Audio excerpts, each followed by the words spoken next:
Shalom. Shalom. Ya. Persekutuan Bapak yang sama dikasihi Tuhan, Bapak, bukan Bapak ya, Bapak, pakai K. Dari pembacaan kita pada sore hari ini, kita akan renungkan di bawah sebuah tema berjalan ke pembaharuan, berjalan ke pembaharuan. Saudara-saudara persekutuan kaum Bapak yang sama dikasihi Tuhan, siapapun di antara kita yang hadir pada saat ini pastilah tidak menginginkan jika kehidupan kita tidak mengalami perubahan, jika kehidupan kita hanya itu-itu saja. Kehidupan kita tidak mengalami perubahan ke arah yang lebih baik. Kehidupan kita tidak mengalami perubahan ke arah yang lebih mapan.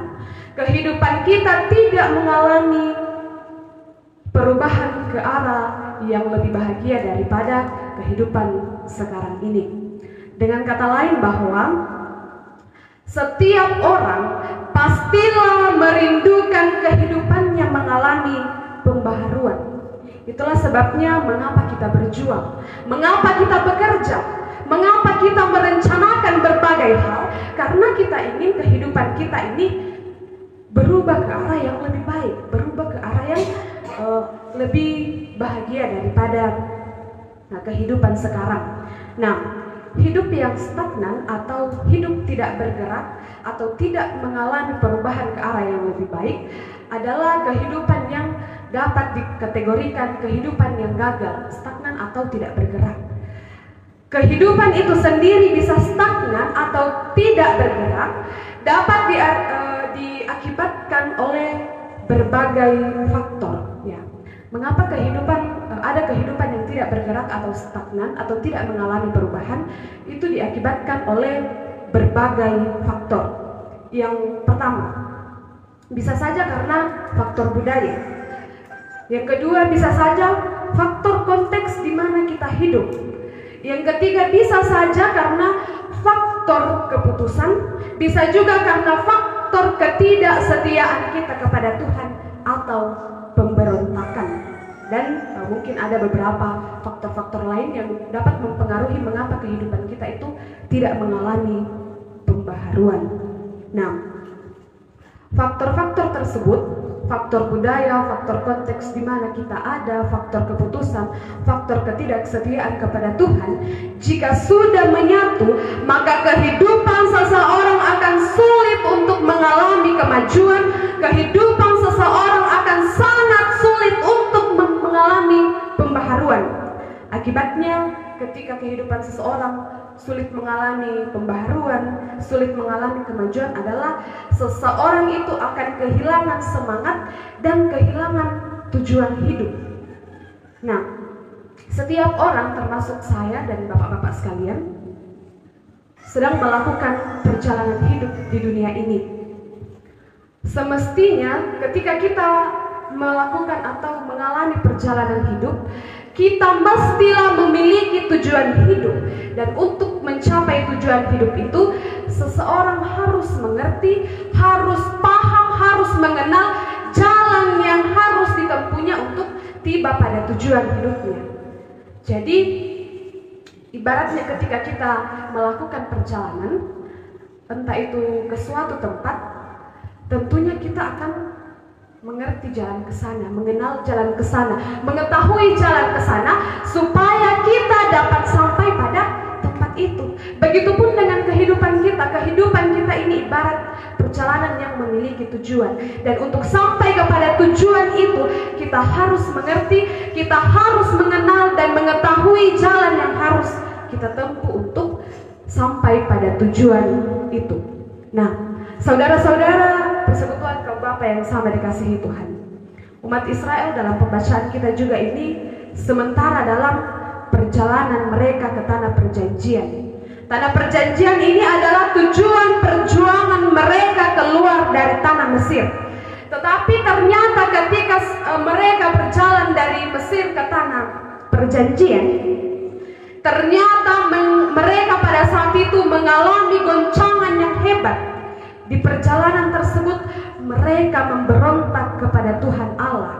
Ya, mereka memberontak kepada Tuhan Allah ketika mereka dalam perjalanan ke tanah perjanjian.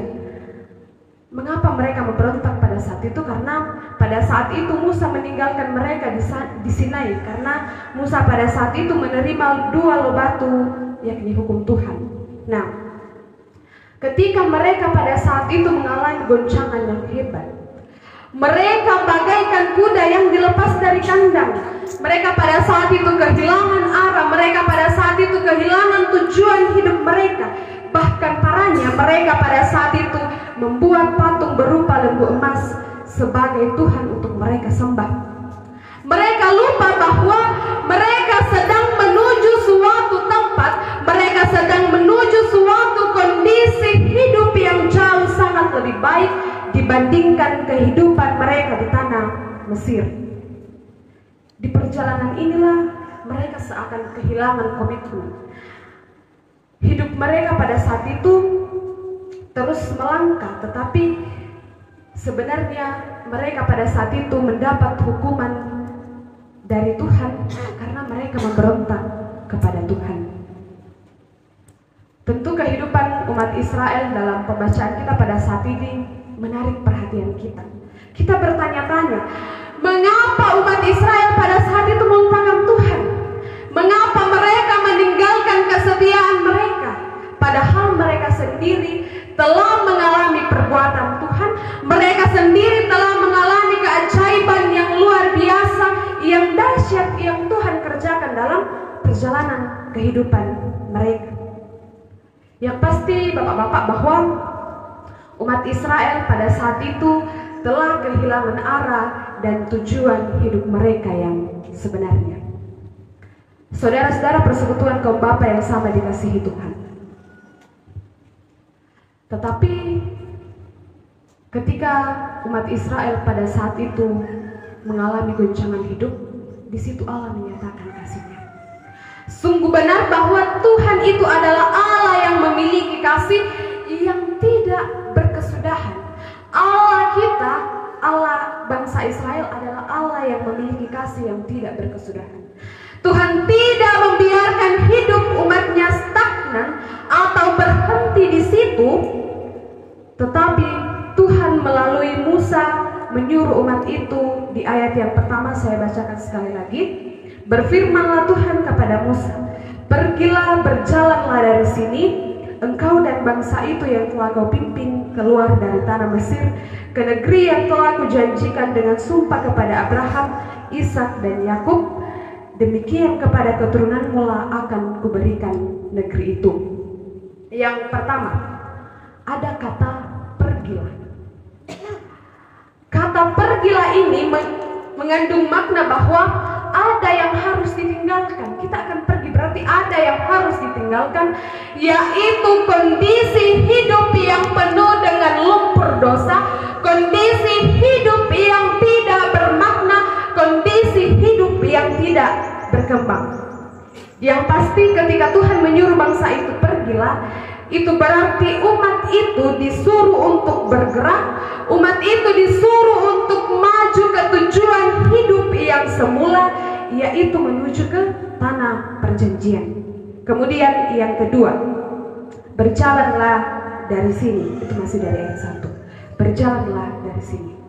Kata-kata berjalanlah dari sini bermakna bahwa umat dituntut untuk proaktif melakukan perintah Tuhan itu dengan sikap berjalan dari hidup yang terpuruk, dari hidup yang tergoncang, dari hidup yang kehilangan arah, dari hidup yang penuh pemberontakan ke arah hidup yang lebih baik. Saudara-saudara persekutuan kaum bapa yang sama dikasihi Tuhan, kita sekalian, kecuali saya karena saya bukan PKB, kita sekalian yang hadir pada saat ini sebagai bapak-bapak, sebagai suami, sebagai ayah, sebagai kepala keluarga, kita perlu untuk kembali merenungkan kondisi, kita perlu untuk kembali merenungkan keadaan, keberadaan keluarga dan diri kita dalam hidup ini. Bagaimana kehidupan kita? Apakah stagnan, tidak bergerak, ataukah sedang berusaha menuju ke pembaharuan?